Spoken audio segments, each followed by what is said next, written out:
एक परिवार की अहमियत को शब्दों में बयां करना मुश्किल हो जाता है। क्या कुछ नहीं करेंगे हम अपने माँ बाप या भाई बहन के लिए? हर मुश्किल, हर बाधा को पार करने की क्षमता रखते हैं, पर क्या कोई ऐसी हद है जो हम उनके लिए पार नहीं करेंगे? आज सावधान इंडिया में मैं वरुण धवन और मैं हूं नवाजुद्दीन सिद्दीकी आपका स्वागत करता हूं। क्या चाहता था ये बताइए? कितने थी इसकी फीस? क्या ये रकम भर पाएगी? क्या ये अपने पिता के लिए कुछ भी कर सकती थी? ये सब जानने के लिए इस लड़की की जिंदगी को करीब से देखना पड़ता। कहानी शुरू होती कुछ हफ्ते पहले एक हंसते खेलते परिवार के साथ। एक परिवार की अहमियत को शब्दों में बयां करना मुश्किल हो जाता है। क्या कुछ नहीं करेंगे हम अपने माँ बाप या भाई बहन के लिए? हर मुश्किल, हर बाधा को पार करने की क्षमता रखते हैं, पर क्या कोई ऐसी हद है जो हम उनके लिए पार नहीं करते? आज सावधान इंडिया में मैं वरुण धवन और मैं हूं नवाजुद्दीन सिद्दीकी। आप खड़े हो गए। क्या चाहते थे? कितनी थी इसकी फीस? क्या ये लड़की भर पाएगी? क्या आपके लिए परिवार की अहमियत को शब्दों में बयां करना मुश्किल हो जाता है। क्या कुछ नहीं करेंगे हम अपने माँ बाप या भाई बहन के लिए? हर मुश्किल, हर बाधा को पार करने की क्षमता रखते हैं, पर क्या कोई ऐसी हद है जो हम उनके लिए पार नहीं करेंगे? आज सावधान इंडिया में मैं वरुण धवन और मैं हूं नवाजुद्दीन सिद्दीकी आपका स्वागत करता हूं। यहाँ इस लड़की के सामने कुछ मुश्किल सवाल खड़े हैं। क्या चाहता था ये? कितनी थी इसकी फीस? क्या ये रकम भर पाएगी? क्या अपने माँ बाप के लिए कुछ भी कर सकती थी? ये सब जानने के लिए इस लड़की की जिंदगी में और करीब से जाना चाहिए।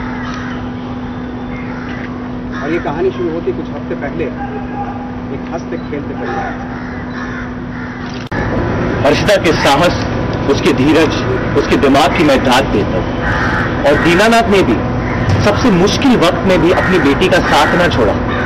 समाज, रिश्तेदार, या तक अपने खुद की सुरक्षा की परवाह ना करते हुए वो हर मोड़ पे हंसता। और दीनानाथ ने भी सबसे मुश्किल वक्त में भी अपनी बेटी का साथ ना छोड़ा। समाज, रिश्तेदार, या तक अपनी खुद की सुरक्षा की परवाह ना करते हुए वो हर मोड़ पे हर्षिता के साथ खड़े रहे, उसका सहारा बने। आप भी अपने परिवार के सदस्यों का आसरा बने, उनका हौसला बनाए रखें, तो दुनिया का कोई भी सीपी किसी हर्षिता का बाल भी बांका नहीं कर सकता है। अभी नहीं तो कभी नहीं।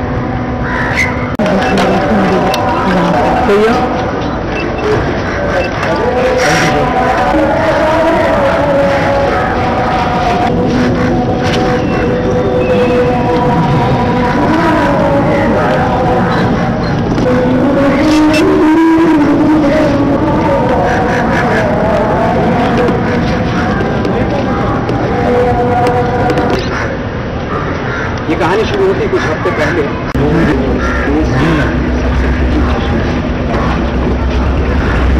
नेशनल क्राइम रिपोर्ट ब्यूरो के अनुसार हमारे देश में हर 26 मिनट में एक लड़की के शारीरिक शोषण देश के लिए शर्मनाक है।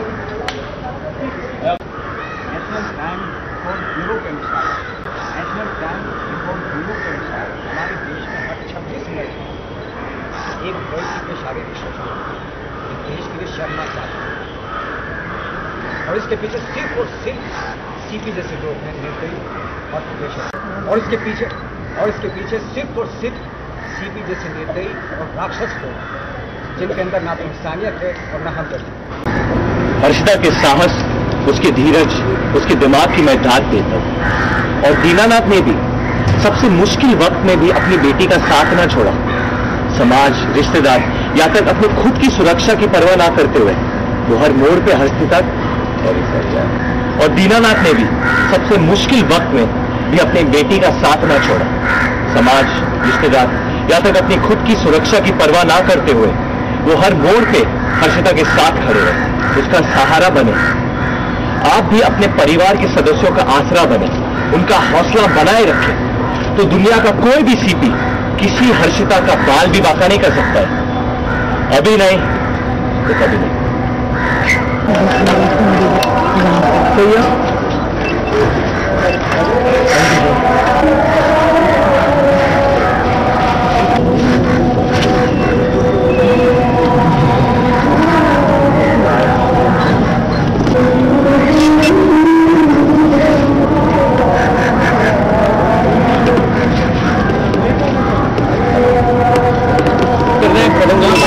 फिर फेमस स्टूडियो में जा रहे हो तो कितनी मेहनत कर। समाज में सिर्फ एक ही वजह से पनपते हैं और ऐसी बेबसी। एक गुंडा एक पति की आंखों के सामने उसके घर में घुसता और उसकी पत्नी के साथ जबरदस्ती करने लगता, दरवाजे पर खड़ा रहता, कुछ नहीं करता। क्या डर इस आदमी के आत्मसम्मान को खोखला कर देता या फिर माजरा कुछ और? आइए देखो ये कैसा डर था, ये कैसी बेबसी थी। एक गुंडा एक पति के आंखों के सामने उसके पति लाचार होकर दरवाजे के सामने खड़ा रहता। क्या डर इस आदमी के आत्मसम्मान को खोखला कर गई थी या फिर माजरा कुछ और? आम आदमी की सबसे बड़ी कमजोरी क्या है जानते हैं? उसकी सबसे बड़ी कमजोरी ये है कि उसे अपनी ताकत का कोई अंदाजा नहीं है और दया जैसा गुंडा उसकी इसी कमजोरी का फायदा उठाता है, उसमें डर जगाता है, उसकी लाचारी को हवा देता है और फिर उसके शिकार करता है। इस पूरी कहानी में जितना दोष दया का था उतना ही वीरू का भी था, लेकिन आखिर में उसका स्वाभिमान जगा, उसकी हिम्मत जगी और उसने दया को मुंह तोड़ जवाब दिया। दया को कांस्टेबल तांबे की हत्या में जुर्म आईपीसी दफा 302 के तहत हत्या के। देखिए, फिल्म बनाना और प्रमोट करना ऑब्वियसली बहुत कठिनाई की काम होती है and we have to do that, क्योंकि अगर पब्लिक पैसा देने जाने वाली है थिएटर में तो हमें भी बहुत काम करना पड़ेगा।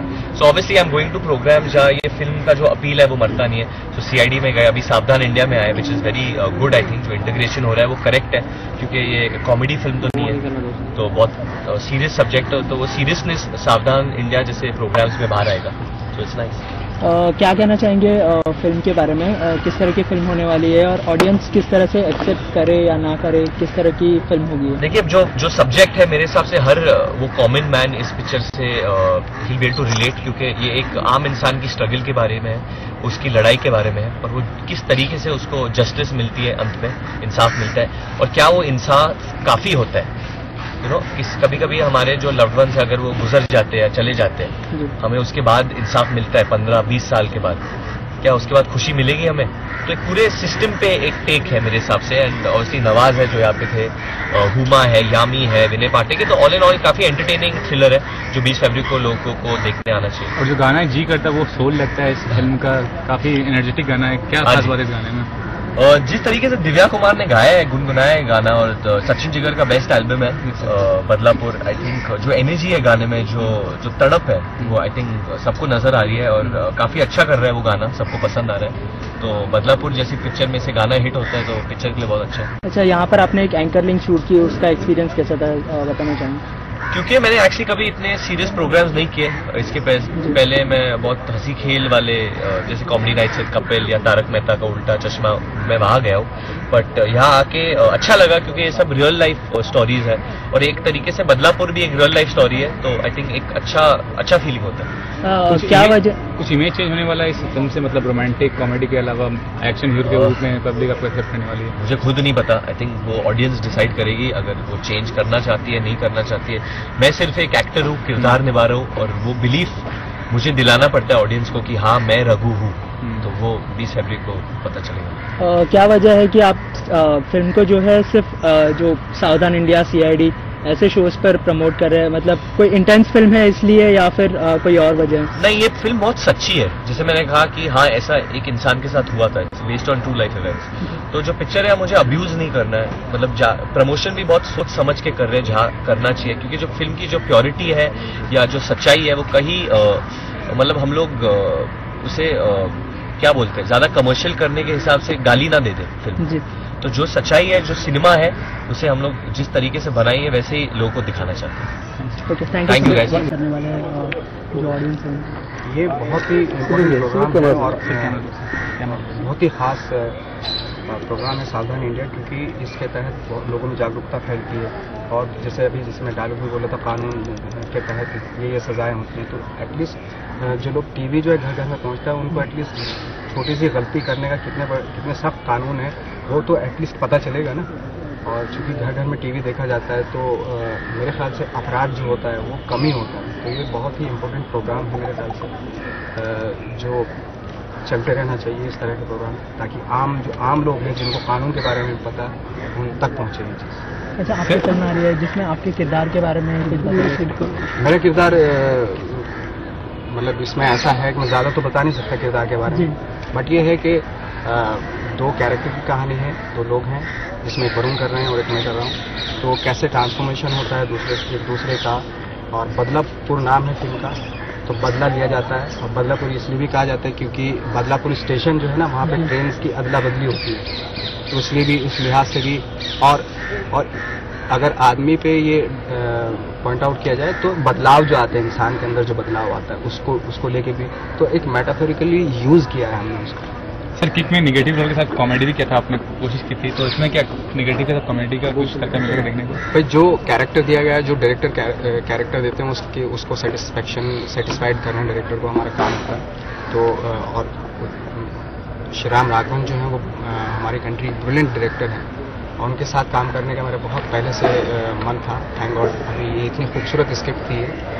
तो कैरेक्टर जो है ये उनका ही क्रिएट किया हुआ है एक्चुअली। जब स्क्रिप्ट हमारे पास आई थी तो मुश्किल से 17 पेजेस की स्क्रिप्ट थी, लेकिन श्रीराम राघवन ने उसको सेट पे ले जाके किस तरीके से सीन्स ऐड करने शुरू किए, तो it's like it was like a process for me. Varun के बारे में मैं पूछना चाहूंगा, जो एनर्जी लेवल इनका काफी हाई लग रहा है फिल्म में, किस तरह का इक्वेशन रहा आपके साथ काम करने में? मेरे साथ बहुत अच्छा इक्वेशन रहा। वरुण की जो एनर्जी वाकई काबिल तारीफ है, वो इतना बंडल ऑफ एनर्जी है उनके पास ना, तो उससे मैं खुद मुतासिर होता हूँ, क्योंकि जब एनर्जी देखता हूँ तो आपके अंदर भी एनर्जी आ जाती है। तो उनके सामने वाला इतना पॉजिटिव और इतनी पॉजिटिव एनर्जी है, तो बहुत ज़्यादा मज़ा आया काम करके उनके साथ। आखिर में जाना चाहेंगे ऑडियंस से कुछ कहना चाहेंगे अपनी फिल्म के बारे में? जल्दी रिलीज होने वाली है। बिल्कुल 28 फेब को हमारी फिल्म रिलीज हो रही है, और ये बहुत ही स्पेशल फिल्म है। और इस तरह की फिल्में बननी चाहिए, और जो डिनो विजन है उन्होंने इस तरह की फिल्म को इस तरह की फिल्म पे जो है ना बहुत बड़ा रिस्क लिया है। अब मैं तो उम्मीद करता हूँ कि सब लोगों को पसंद आए, और डेफिनेटली आएगी, क्योंकि इसमें हर तरीके की चीज़ें, एक्शन, रोमांस, मार-धाड़ सब कुछ है इसमें। Thank you so much.